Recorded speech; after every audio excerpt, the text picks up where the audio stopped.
안녕하세요, 도바님들. 붓다의 딸 세상을 비추다의 작가 아미 슈미트가 쓴 서문을 읽어드립니다. 프롤로그. 아름다운 영혼 디파마. 내가 19살이었을 때 누군가 내게 헤르만 헤세의 시타르타의 복사본을 주었다. 나는 거의 모든 문장마다 밑줄을 쳐가면서 4번이나 그 책을 읽었다. 그 책은 나에게 희망을 주었다. 책에는 고통에서 벗어나는 방법이 있었으며 인간의 삶 속에서 자유로워질 수 있다고 쓰여 있었고 나는 그것이 사실이기를 바랬다. 나는 초월적 명상을 시작했다. 그러다 5년이 지나도록 담마로 가는 길도 붓다의 가르침으로 가는 길도 찾을 수가 없었다. 시애틀의 뒷골목에 있는 커피하우스에서 알레그로를 부르면서 나는 게시판에 올려진 담마 모임의 선전지를 보았다. 호기심이 생긴 나는 그곳에 가보았다. 사람들이 나에게 좌선을 지도했다. 나는 곧 이 수행 방법 속에 뭔가 깊은 의미가 있으며 반드시 행해야 하는 어떤 이유가 존재한다는 사실을 알게 되었다. 태국에서 온 한 스승이 우리 모임을 방문하여 깨달음에 대해 이야기했다. 그는 깨달음이야말로 명상을 하는 목적이며 그것은 몸과 마음을 넘어서고 모든 고통을 넘어서는 믿을 수 없는 것이라고 말했다. 그러나 그가 말한 것보다 더욱더 나의 호기심을 자극한 것은 그의 말 속에 숨어있는 알 수 없는 침묵과 그의 눈 속에 보이는 깊은 고요함 같은 말로 표현할 수 없는 부분이었다. 그날 밤 빗속을 걸어 집으로 돌아오다가 나는 어떤 강한 느낌을 받고 걸음을 멈추었다. 어둠 속에서 내 얼굴 위로 빗줄기가 쏟아지고 있었고 나는 남은 내 인생을 깨달음을 얻는 데 바치겠다고 맹세했다. 얼마나 오래 걸리든 또 어떤 결과를 얻든 나는 내 자신을 위한 평화를 경험하기 전까지는 수행을 멈추지 않겠다고 결심했다. 때때로 불교의 스승들이 모임을 방문했다. 미얀마에서 불교에 귀의한 사람도 있었고 태국의 승려도 몇 명 있었다. 그들은 항상 남성들이었고 그들의 스승도 역시 남성이었다. 나는 여기에는 여자들은 없나 보네. 나의 멘토를 어디서 찾아야 할까 하고 생각했다. 불교에서의 여성의 위치에 대해 좀 더 알아보기 위해 나는 불경을 읽기 시작했지만 실망감을 느낄 수밖에 없었다. 여성들은 거의 언급되지도 않았을 뿐만 아니라 일반적으로 고대 서적에는 여성을 비하하는 글만 있었기 때문이었다. 그 당시 다른 여성들처럼 나 역시 본받을 만한 여성 불자를 찾는 것을 포기하고 그저 나의 수행에만 열중하기로 했다. 5년간 맹렬하게 노력한 후 나는 더 오랜 기간 집중 수행을 해야 할 필요성을 느꼈다. 몇몇 친구들이 매사추세츠의 바레에 있는 윗바사나 명상센터의 3개월 집중 수행 코스에 참가해보라고 권유했다. 나는 지원을 했고 합격했다. 3개월간의 침묵이라니 친구들은 모두 내가 미쳤다고 했다. 명상 지도자인 샤론 살즈버그, 조셉 골드스타인, 제 콘필드와 다른 여러 사람들이 세운 명상센터는 숲과 들판으로 둘러싸여 있었다. 본 건물은 오래된 벽돌 건물로 1911년에 지은 부지사의 개인 관저였다. 짐을 푸느라고 부산을 떤 다음 룸메이트인 스위스 친구와 함께 내가 머물면서 90일간 수행할 미로 같은 건물을 돌아보았다. 건물을 둘러보면서 나는 붓다상과 영적으로 용기를 북돋아주는 스승들의 사진을 샅샅이 살펴보았다. 모두 남자들이었다. 그때 나는 도서관 구석에서 하얀 옷을 입은 인도 여인의 사진을 발견했다. 사진 속의 그녀는 초록색 여름 잔디 위에 떠있는 하얀 구름 같은 모습을 하고 있었다.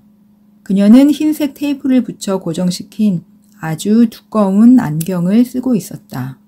그 안경 뒤에는 내가 한 번도 본 적이 없는 가장 진지하고 사랑스러운 눈길이 있었다. 사진에는 이름이 나와 있지 않았지만 나는 내가 깊은 내적 평화와 자유를 발견한 위대한 스승을 보고 있다는 사실을 알 수 있었다. 나는 명상 지도자들이 그녀에 대해 이야기해 줄 것인지 의문스러웠다. 또 그녀가 나의 멘토가 될 수 있는지도 의문이었다. 그러나 의문은 곧 풀리게 되었다. 수행이 시작되고 며칠 지나지 않아 명상 지도자들은 사진 속의 여인에 대해 이야기하기 시작했다. 그녀의 본명은 나니 발라 바루아였지만 모두들 디파마, 디파의 어머니라고 불렀고 불과 2주 전에 사망했다고 했다. 5명의 명상 지도자들은 모두 그녀의 인격에 대해 잘 알고 있었고 그녀를 깊이 사랑했다. 그들 중 2명은 20년 가까이 그녀의 제자였다. 아직도 그들의 가슴속에는 슬픔이 남아 있었다. 나는 그녀를 만날 수 없다는 사실에 낙담했다. 그러나 그녀에 관한 이야기를 듣고 그들이 전해주는 감동을 통해 나는 디파마가 나의 멘토가 될 것임을 분명히 알 수 있었다. 나는 그녀와 강한 인연이 있음을 느꼈다. 그녀와 나 사이에는 공통점이 많았다. 디파마는 이미 나의 멘토가 되어 있었다. 그녀는 인도의 전통에 따라 12세의 나이에 가족과 헤어져 결혼을 해야 하는 인생의 깊은 고통을 경험했다. 나 역시 12살의 나이에 모든 것이 갑작스럽게 돌이킬 수 없을 정도로 변하는 경험을 했다.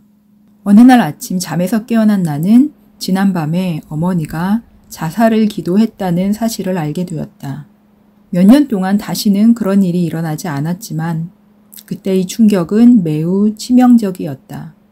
디파마가 그랬던 것처럼 나의 어린 시절도 말 그대로 하룻밤 사이에 끝나버렸다. 나의 10대와 20대 시절에 일어났던 일들 역시 디파마가 명상 수행을 하기 전에 겪었던 상실감이나 투쟁과 비슷했다. 내가 아이였을 때 나는 어머니가 들려주는 아프리카 흑인 이민자들의 이야기를 좋아했다.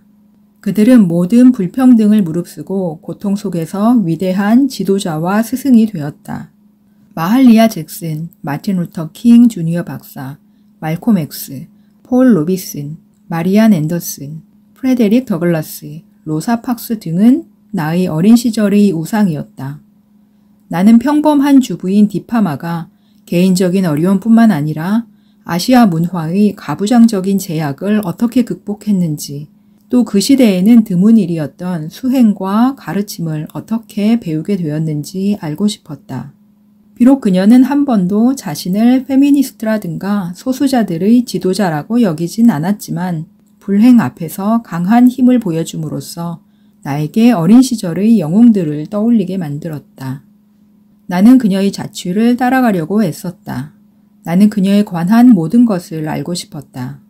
수행이 끝날 무렵 나는 조셉 골드스타인을 만났고 그나 다른 지도자들이 디파마의 이야기를 써볼 생각이 있는지 물었다.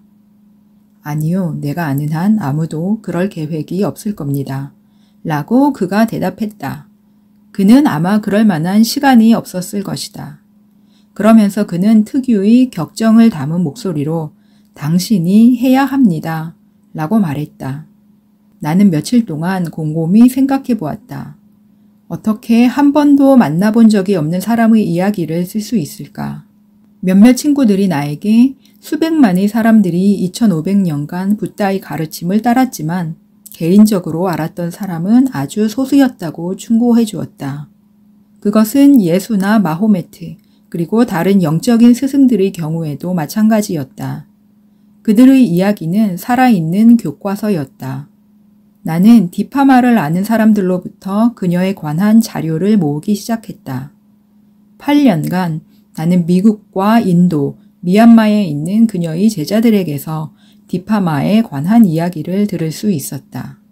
모든 여정, 모든 만남과 헤어짐, 모든 대화와 기억들은 디파마의 사랑, 불자의 길을 가는 것에 대한 사랑, 그리고 이 소중한 삶에 대한 사랑으로 연결되어 있었다. 붓다는 영적인 가르침을 처음도 아름답고 중간에도 아름답고 마지막에도 아름다운 것이라고 말했다. 사람들의 이야기를 들어보면 디파마의 가르침은 그런 아름다움을 반복해서 보여주고 있었다. 죽은 후에도 그녀는 사람들의 마음속에 살아 있었다.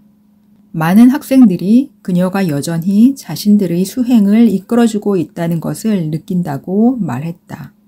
그녀를 한 번도 만나본 적이 없는 몇몇 학생들은 그녀가 명상 중에 혹은 잠자는 동안 그들을 찾아와 가르침을 준다고 말했다. 그녀의 목소리를 들었다고 말하는 학생도 있었고 그녀의 존재를 느낀다는 이들도 있었다. 나는 이런 수수께끼 같은 일들을 은혜의 선물이라고 생각했다. 마음속에 있던 무엇을 잃어버리더라도 세상이 아무리 절망적이더라도 우리가 어디에 있더라도 그것을 알건 그렇지 않건 이 모든 것에 관계없이 우리는 언제나 넘치는 은혜 속에 있다. 이 이야기가 여러분들의 영적인 여정을 안내하는 지도가 될 수 있기를. 모든 존재들이 자유를 얻게 되기를. 시청 감사합니다.